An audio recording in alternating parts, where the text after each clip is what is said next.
Is it getting softer? Maybe you want to help the temperature. Take it to like 280 for instance. And same as if we're getting soft. It's getting hot in here. Hot in here. Yep. And voila. I've been going on a power tool frenzy in the recent time. Let me check if we're recording. Because it has happened numerous times already on this channel where I thought I was recording and it turned out I wasn't. And I've spoken 30 minutes into the camera. Anyway, I've been on a power tool frenzy in the recent time. Then I stumbled upon a heat gun from Makita Knockoff from a brand called Heimerdinger, okay? If somebody gave me this and they take the sticker off and it told me that is a Makita right there, it's just with a missing sticker, I'll believe it's a Makita because it's the same mode, okay? The same feel as well. A nice rubberized handle, it feels good in the hand. It's got a hook, okay? It tells the temperature, uses Makita battery. So here's the original one. I wouldn't mess around, especially with a heat gun like this. All right, slides right in. That's the LXT 18V Makita platform, okay? It'll come with 3 tips. It comes in a package like this from AliExpress. I'll leave links in the description. Instruction manual right there. Well, hey, it's a heat gun, okay? What else could go wrong? So you got a tip like so. This is probably for heating pipes. We'll test that. And this is for getting something like what I'm about to do right now. And it goes on like so, easy to install. And when you're done with it, you just twist this and it comes off. It's easy peasy. And this right here is for much more precise job. All right, same application. Comes off. It doesn't get any easy. See, if Circuit recommends a tool for you, it's probably gonna be a good tool. Fully charged. It has like this little trigger, but before the regular trigger, it has this little thing right here where you have to push and it comes on, and then you have this right here that you have to push inside for it to keep running, okay? And if you don't do that, what happens is, of course, if you want to turn it off, press it, and you get like couple of seconds where fan keeps running and it cools down and it shuts off on its own. If you were to press this and turn it on without pushing this button here, then it goes off on its own. Alright? Fan kicks in and shuts off. Alright, so push that button. Alright, so we're back in business. You got the plus and minus. That is the heat regulation right there. So you could press it and keep pressing and it heats up to like 550 Celsius. See that? But I don't need that much. Okay, bring it back down to like 200. Yeah, 200 degrees centigrade. You could do the conversion. It's got a speed button right here. So you can reduce the speed or you could crank it up to 2. And one of the main uses of a heat gun, I felt it was flimsy a while ago. Let me just go ahead and turn this off right now. I like as it takes its time to cool off. If you want to take this off and you want to go the elbow grease route, right, it will take you for a long time, right? Like, and then you risk marring things, you risk stripping paints and messing up the surface you're working on, as opposed to hitting with a heat gun. Right? It makes life a whole lot easier. Just watch and see. And it's precise as fuck. It'll take a couple of minutes, right? But when it's done, then you see no struggle. It's been on for a couple of minutes and now let's try and take this off and you see how easy it is. See that? It's ridiculous. Let me give you a close up. You see how easy that's coming off? This is amazing, y'all. See how easy that is coming off? I dare you try to do that with an elbow grease. Ever since I've discovered this tool right here, I've been a believer. It makes life a whole lot easier. It's the kind of tool that just makes you want to fix something, huh? If you know what I mean. You could ask guys at the auto body shop, this is their go-to. And look at that. Stripping paints become an easy job. And glue residue. Look at that. And you could do the second one. So not only do glue guns do a great job taking glue residue off, they also do a great job taking off silicone caulking in your kitchen. I already demonstrated that in my previous video. You can go check that out up there at the top of the screen. It just makes life easy. See that? I wish I had these early on. And some people prefer the corded one, but I just prefer this because then I'll be able to walk in remote areas, in my garage, like my parking lot outside, my under the sky garage,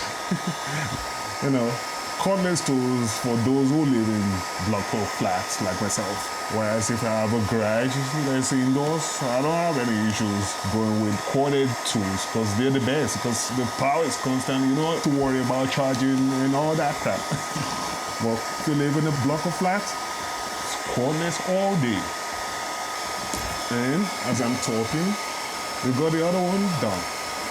All right, so far, got one bar gone, and it's just a few minutes. It consumes a little bit of energy. I have to be frank with you, but hey, that's why you keep extra batteries, okay? The surface ready for new glue application. So far, we've used the 2 bar. Take this off, turn this on, and let's see how long this is gonna take us.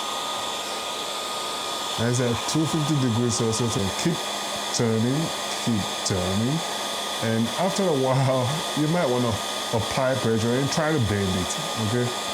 Is it getting softer? Maybe you want to help the temperature. Take it to like 280, for instance. And same as if we're getting soft. It's getting softer now. It's getting hot in here. Hot in here. Yep. And voila. So one other application of your knockoff Makita heat gun. Let's see how much power we consume. Not so bad. Anyways, moving on. Pop that right up. And in with the new. And you don't want to touch that. It's gotta be scorching hot. And in other bodyboards, they do this if you want to keep your can painted working efficiently. So they do this, they just heat it up, and then after a while you'll be able to, I don't want to do that right now because, yeah, but they do something like that, right? Where you heat this up a little bit, and after heating it up to the right temperature, and then you have your paint run freely. All right, so you have a damaged iPhone cable, like so. Get one of your E-Trink. Let's move on to the next big one. Oh, this is right on the money right here. Oh, that's exactly what we're looking for. Goes inside. Okay, so just slip that over. All right. I just want to turn around. Actually, the other tip that I took off would have done a better job than this. But hey, rookie mistakes. Conforming. So with the broader tip, you'll be losing a whole lot of heat as opposed to the other tip. With the bent tip, you trap heat, whereas this, you'll be losing a whole lot of heat. So yeah, like I said, rookie mistake. But you get the point. Actually, let me show you what I'm talking about right now. It's hot. Take that off. Slide this on.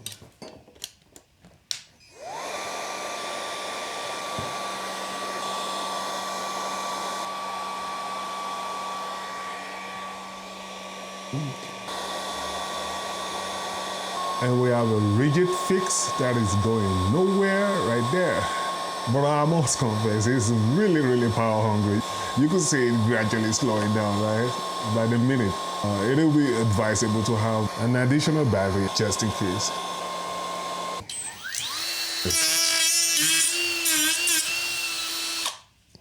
Swap batteries and tips out. So let's just pretend we want to melt this broken pipe right here, right? Put a ABS strip right there. Heat this up to like 350. You heat it up till it gets real soft, and then we can go over the place we're about to fix. So it's gonna get softer. As you can see, in real time, it's getting softer and softer and softer. Alright. Oh, it's almost melting. So you wanna apply that, like so.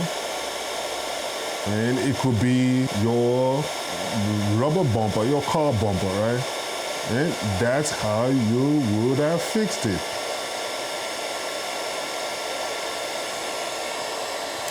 Easy peasy.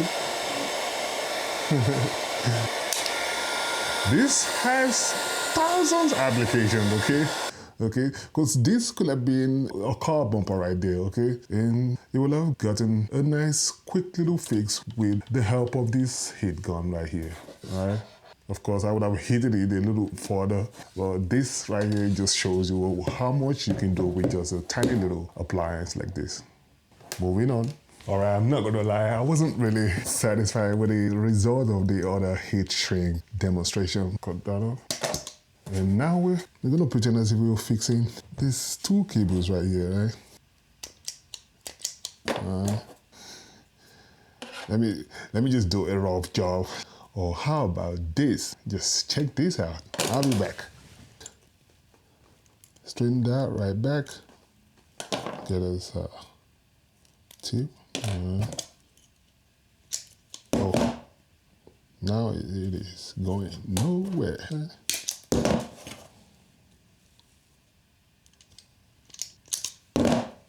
Do that. Pump. All right. Get a nicer tip. Let me turn it down to like 300.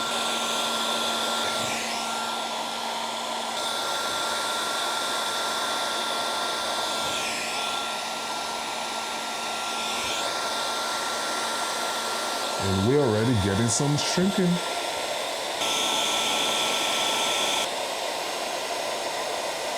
See how fast that works?